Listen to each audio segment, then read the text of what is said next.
I recently got interested in paper airplanes. I worked my way through 3 different books, building many different types, and I quickly came to the realization that for my personal interests, what I liked best were airplanes that flew very slowly and very straight. And this created 2 problems. First, the average house isn't very long. In my house, for example, the longest distance I can throw an airplane is about 20 feet. Even the slowest airplanes will cover that in just 2 or 3 seconds.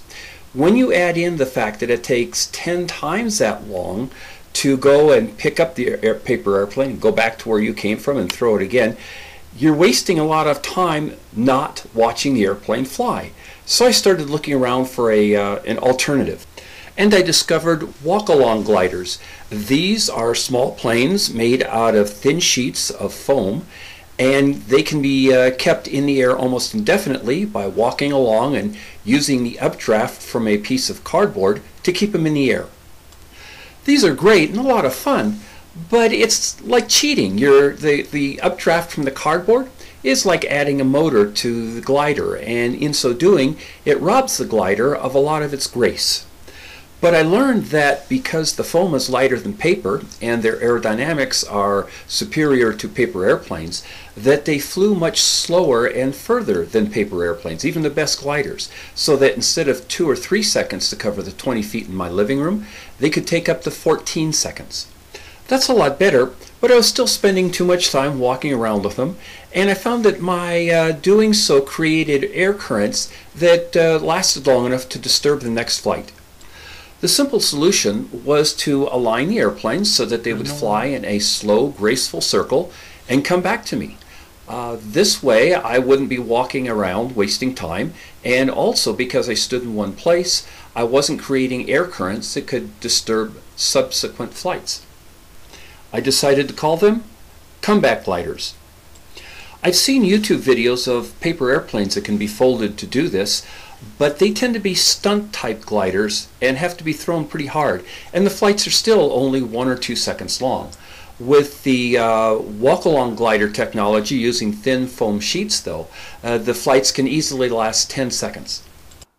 The facts that they fly so slowly and gracefully, and you don't have to waste time walking around and picking them up, make these comeback gliders a real joy to use. So far I've been using a glider design called a Mosquito, and I will provide links at the end of this video showing where you can get the design. Another design that works pretty good is called a Jag Wing, and also I'll have links for it at the end of the video.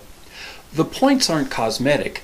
They actually act like delta wings to create vortices to produce lift rather than the smooth flow over conventional wings. They fly even slower than the Mosquito, but they don't have as good a lift to drag ratio, so they're going to fall a little bit more. You're going to have to do a deep knee bend to catch them before they hit the ground. I cut the back edge off of this design so I could eliminate the weight in the nose. It barely weighs 40,000th of a gram and flies at a mere 0.8 feet per second. Like the first Jag Wing, it falls a little too fast, but it sure looks good doing it.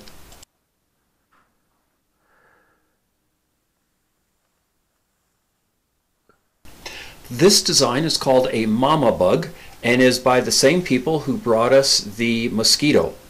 It's visually more impressive, but it doesn't fly quite as good as the Mosquito. You know, that looked pretty good. Let's do another.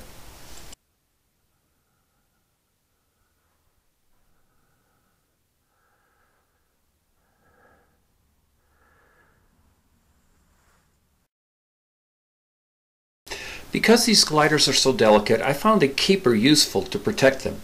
This one has the support at 30 degrees to preserve the dihedral at the optimal angle. The thickness of the support is thin enough so that it doesn't bend the control surfaces once you get them tuned, and the cover of cardboard prevents them from being blown off if a gust of wind comes by.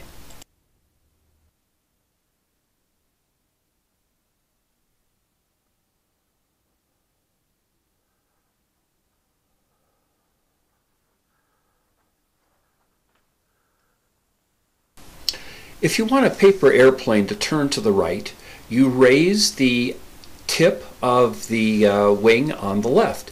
This increases the amount of lift on that wing.